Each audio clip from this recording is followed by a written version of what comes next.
Hey everyone, welcome back to all my listeners. This is episode 11 in season 12. Today is Wednesday, July 10th, 2024. My name is Sonal Patel, and this is the Paint the Medical Picture podcast series. All right, you guys, so let's get started in today's episode. You know, it's the second Wednesday of the month, and you know what that means, right? It's going to feature my OIG Work Plan updates, but this time for the month of June, 2024. And in my Trusty tip, I'm going to be getting into the latest ICD10 CM updates for fiscal year 2025. And of course, I'm going to go ahead and close out and round out today's episode with another remarkable quote on collaboration by Sir Isaac Newton. Today's episode is sponsored by Advanced Coding Services. Advanced Coding Services. Educate, nurture, inspire. Reaching back with a hand up. All right, let's get into it. Now, let's get into today's Newsworthy, the month of June's OIG Work Plan updates. There are a whopping 10 updates to the OIG Work Plan for the month of June 2024.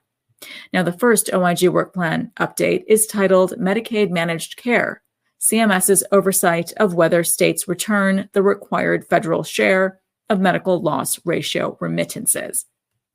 Now, this report is expected from the Office of Evaluation and Inspections. With its 2016 Medicaid Managed Care regulations, the CMS established medical loss ratios, or MLRs, as a policy tool to ensure appropriate stewardship of managed care funds. Now, the federal MLR is the percentage of premium revenue that a managed care plan spent on covered healthcare services and quality improvement activities during a 12-month period. Now, federal MLR regulations allow states to require Medicaid managed care plans to meet a minimum MLR of at least 85%. Now, states that set minimum MLRs with remittance requirements for their managed care plans could receive MLR remittance payments if plans fail to achieve at least the state set minimum MLR. Now, a minimum MLR with a remittance requirement limits financial risks for state and federal governments. Now, the CMS is responsible for ensuring that states return to CMS the required federal share of any MLR remittance payments that states receive from their plans. Now, OIG's evaluation will determine whether and how CMS tracked that states returned to CMS the required federal share of MLR remittances for the 2017 through 2018 and the 2018 through 2019 MLR reporting periods. Now, this final report is expected in fiscal year 2025. Now, the second OIG Work Plan update for the month of June 2024 is titled Medicare Advantage Organization's Use of Prior Authorization for Post-Acute Care. Now, this report is expected from the Office of Evaluation and Inspections. Medicare Advantage plans must cover at least the same services as original Medicare, but Medicare Advantage organizations, or MAOs, may impose additional administrative requirements, such as requiring prior authorization before certain services can be provided. Prior OIG work found that MAOs sometimes denied prior authorization requests for post-acute care after a qualifying hospital stay, even though the request met Medicare coverage rules. So the OIG will examine selected MAOs' processes for reviewing prior authorization requests for post-acute care in long-term acute care hospitals, inpatient rehabilitation facilities, as well as skilled nursing facilities. Now, the OIG will also review the extent to which the selected MAOs denied requests for post-acute care and examine the care settings to which patients were discharged from the hospital. Now, this final report is expected in fiscal year 2026. Now, the third OIG Work Plan update for the month of June 2024 is titled Audit of CMS Contract Closeout Process. Now, this report is expected from the Office of Audit Services. As one of the largest contracting agencies in the federal government, HHS performed contracting actions, i.e. award and modifications, totaling $38.5 billion in fiscal year 2023. Now, CMS was responsible for $7.4 billion, or 19% of HHS contracting action spending in fiscal year 2023. Prior OIG work identified issues with HHS contract closeout processes and procedures that are required after a contracting officer receives evidence of completing a contract. Now, the closeout process involves, number one, ensuring that goods and services are provided as intended. Number two, it validates final costs and payments. And finally, third, it frees up excess funds for possible use elsewhere. Now, the OIG will determine whether CMS closed contracts according to federal regulations as well as HHS policies and procedures. Now, this final report is expected in fiscal year 2025. Now, the fourth OIG Work Plan update for the month of June 2024 is titled Audits of Medicare Part C Supplemental Benefits. Now, this report is coming from the Office of Audit Services. Under the Medicare Advantage or MA program, an MA organization can offer supplemental benefits, which are items or services that are not covered by traditional Medicare to its enrollees. Now, MA organizations must design the supplemental benefits to improve enrollees' health, allow enrollees to manage their chronic conditions, or support enrollees' access to care. Now, over the past 5 years, the types of supplemental benefits and payments have grown considerably, and per person payments from the CMS to MA organizations for these benefits have more than doubled. Now, for this series of audits, the OIG will determine whether MA organizations complied with federal requirements for the supplemental benefits offered to their enrollees. Now, this final report is expected in fiscal year 2025. Now, the fifth OIG Work Plan update for June 2024 is titled Audit to determine whether CMS oversight of its preclusion list ensured that certain revoked providers did not receive payment for Medicare Part C and Part D services. Now, this report is coming from the Office of Audit Services. CMS contracts with Medicare Advantage plans and private prescription drug plans, collectively known as sponsors, to offer Part C and Part D managed care benefits to eligible enrollees. Now, the CMS maintains a list known as the preclusion list that includes excluded providers and other providers who have been or could have been revoked from the Medicare program for conduct that the CMS determines is detrimental to the best interests of the Medicare program.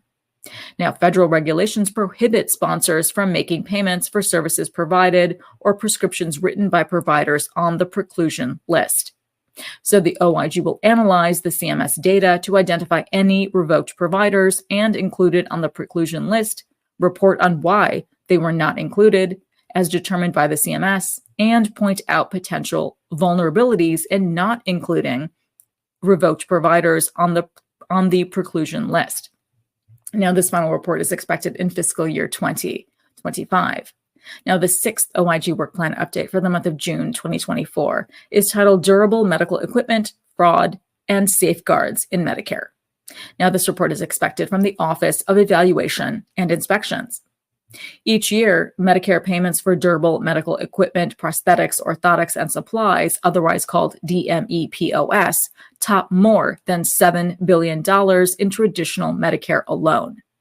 Now, although the CMS has a number of safeguards in place to prevent bad actors from billing DMEPOS in Medicare, fraudulent billing for DMEPOS continues to be a major concern. Now, recent cases demonstrate that DMEPOS continues to be a target of fraudulent billing and that new schemes have developed. The OIG's review will provide information about current fraud schemes and the safeguards and monitoring that the CMS has to prevent fraud, waste, and abuse. These findings will result in multiple products. The first product will look at billing for DMEPOS in Medicare Advantage, specifically by suppliers that are not enrolled in Medicare fee-for-service. Now, this final report is expected in fiscal year 2025. Now, the seventh OIG Work Plan update for the month of June 2024 is titled Use of Electronic Visit Verification Data for Medicaid Personal Care Services. Now, this report is expected from the Office of Evaluation and Inspections. Section 12006 of the 21st Century Cures Act, also just called the Cures Act, requires that states implement and use an electronic visit verification, or EVV, system to verify the delivery of Medicaid personal care services. Now, EVV requirements were included in the Cures Act in response to long-standing fraud, waste, and abuse concerns associated with Medicaid personal care services. Now, this evaluation will assess the availability and completeness of EVV data and examine how state Medicaid agencies and others use these data for program integrity purposes. Now, this final report is expected in fiscal year 2026. Now, the 8th OIG Work Plan update for the month of June 2024 is titled Medicare Enrollees Leaving Hospitals Against Medical Advice. Now, this report is expected from the Office of Audit Services. Hospitals indicate on a claim form that a patient left against medical advice, also called AMA, with a specific patient discharge status code of 07, which stands for the patient left against medical advice or the care was discontinued. Now, according to some academic researchers, the AMA designation indicates a higher risk that a patient experienced poor quality health care. Now, these researchers also note that the hospital stays coded with the AMA designation may be associated with increased patient morbidity and mortality percentage rates. In addition, the researchers note that historically medically underserved groups of patients are more likely than other groups to receive the AMA designation. Now, the percentage rates that hospitals have been designating that Medicare enrollees left AMA have increased over the past 3 decades. This data brief will analyze the percentage rates and outcomes for enrollees that hospitals designate as left AMA, as well as provide DCMS and other stakeholders with information that can be used to address health disparities and improve enrollee outcomes. Now, this final report is expected in fiscal year 2025. Now, the 9th OIG Work Plan update for the month of June 2024 is titled Medicare Payments for Lower Extremity Peripheral Vascular Procedures. Now, this report is expected from the Office of Audit Services. The use of peripheral vascular procedures in an office setting has increased among the Medicare population over the past decade. For calendar years 2022 and 2023, Medicare paid approximately $1.16 billion for lower extremity peripheral vascular procedures in an office setting. Now, these are minimally invasive procedures that aim to improve blood flow when arteries narrow or become blocked because of peripheral arterial disease, but are generally recommended only after patients have tried medical and exercise therapy and have lifestyle limiting symptoms. Now, in addition, the CMS and whistleblower fraud investigations have identified that these procedures are vulnerable to improper payments. So, the OIG will analyze Medicare fee-for-service for peripheral vascular procedures for questionable characteristics and review the program integrity activities of the CMS and its contractors to combat fraud, waste, and abuse specific to these procedures. Now, additionally, the OIG will assess whether these procedures complied with CMS requirements and met applicable treatment guidelines. Now, this report is expected in fiscal year 2025. Now, the 10th and final OIG Work Plan update for the month of June 2024 is titled Assessment of the Special Focus Facility Program for Nursing Homes. Now, this report is expected from the Office of Evaluation and Inspections. The CMS established the Special Focus Facility, or SFF, program to improve care in the poorest performing nursing homes. Now, the CMS and state survey agencies conduct increased oversight of nursing homes in the SFF program by surveying these facilities twice per year, about twice as often as required for other nursing homes. Now, in October 2022, the CMS updated the SFF program to shorten the amount of time that nursing homes spend as an SFF and increase the number of nursing homes that go through the program.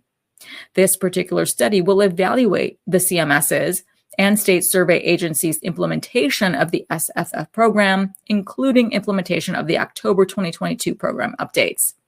Additionally, this particular study will identify factors that have aided graduated SFFs with sustaining quality improvements and will assess the extent to which the CMS and states incorporate these factors into the SFF program.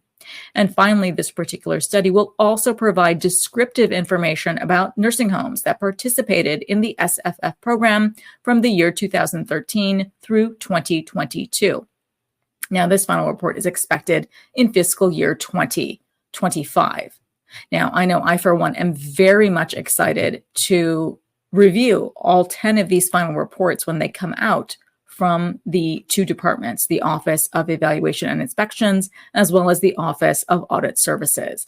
I love to go back when they are completed and analyze them on my own as well, and take them back to my providers to, help them in their pursuant compliance programs for that particular year. So I'm very much excited and looking forward to these 10 that close out between the years 2025 and 2026. And now it's time for my best practice tips in Trusty Tip. So the new ICD10 CM codes and guidelines for the 2025 fiscal year have been released. I'm so excited. Now, those new codes will become effective on October 1st of 2024. So my best practice recommendation is it's always a great idea to start reading up on those new guidelines and be aware of all of the new codes as well. Now, the ICD-10 CM guidelines have minor updates and include the following. So in Chapter 2.S, there's been a revision to breast implant associated anaplastic large cell lymphoma. There's also been an update made to Chapter 2.T in secondary malignant neoplasm of lymphoid tissue. There's also been a guideline addition in Chapter 4.A.1a for pre-symptomatic type 1 diabetes mellitus. And then also in Chapter 18.I, there's been an update to include the code range for acute strokes for I60 through I63.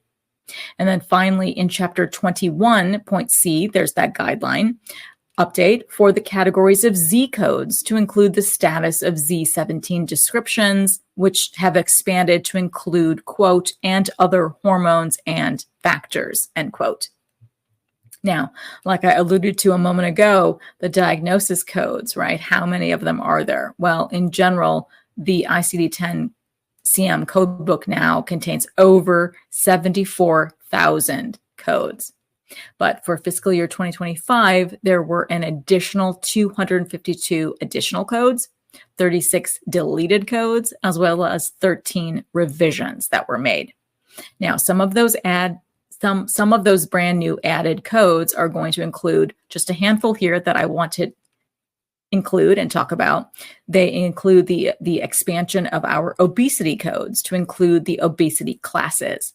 There's also been an expansion of anorexia nervosa, as well as bulimia nervosa, as well as binge eating. There's also, of course, that wonderful inclusion and addition of pre-symptomatic type 1 diabetes mellitus. There's also new codes for hypoglycemic levels. And finally, there's also a new code for carcinoid syndrome. There's also been updates made to the table of drugs and chemicals. That was a good thing that I found as well. And they include immune checkpoint inhibitors.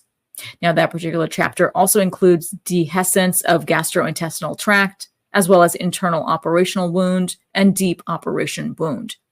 Now, the Z codes include progesterone receptor status, as well as expanded personal history of colonic polyps, which includes the type. And then finally, there's also some added codes in the social determinants of health range of SDOH codes that have been expanded to include insufficient social insurance and welfare support. And of course, there are so many other codes that I can't go over today, but that's a really good snapshot of some of the main things that I know my providers code for.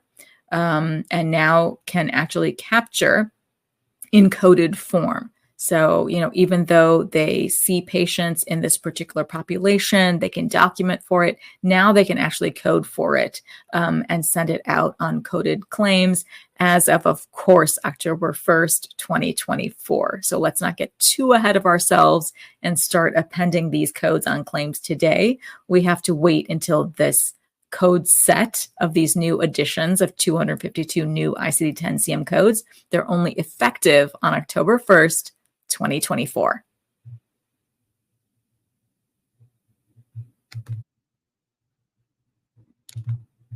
And finally, I focus Season 12's Spark on collaboration. I want this 12th season Spark to be filled with our world's thought leaders, writers, artists, philosophers, everyone who inspires the need for collaboration. So in this week's inspiring quote in Spark is from Sir Isaac Newton. If I have seen further, it is by standing on the shoulders of giants. So very true, right? I think this quote is incredible. This quote reminds us that we are here today because of the work of others, the leadership of others, the generosity of others. This quote encourages us that we can see further if we embrace collaboration. I'm happy Sir Isaac Newton's spark still burns brightly in all of us today. So that wraps up today's episode. And as always, I appreciate you all diving into today with me. If you want more information from me, please go ahead and follow me on LinkedIn. I'll leave links to everything in the show notes below. All right, you guys, I wanted to wish you all an incredible, happy week ahead. Thank you guys so much for listening in and tuning in today. And I hope every week with me brings you closer to helping your providers paint a masterpiece. See you next Wednesday.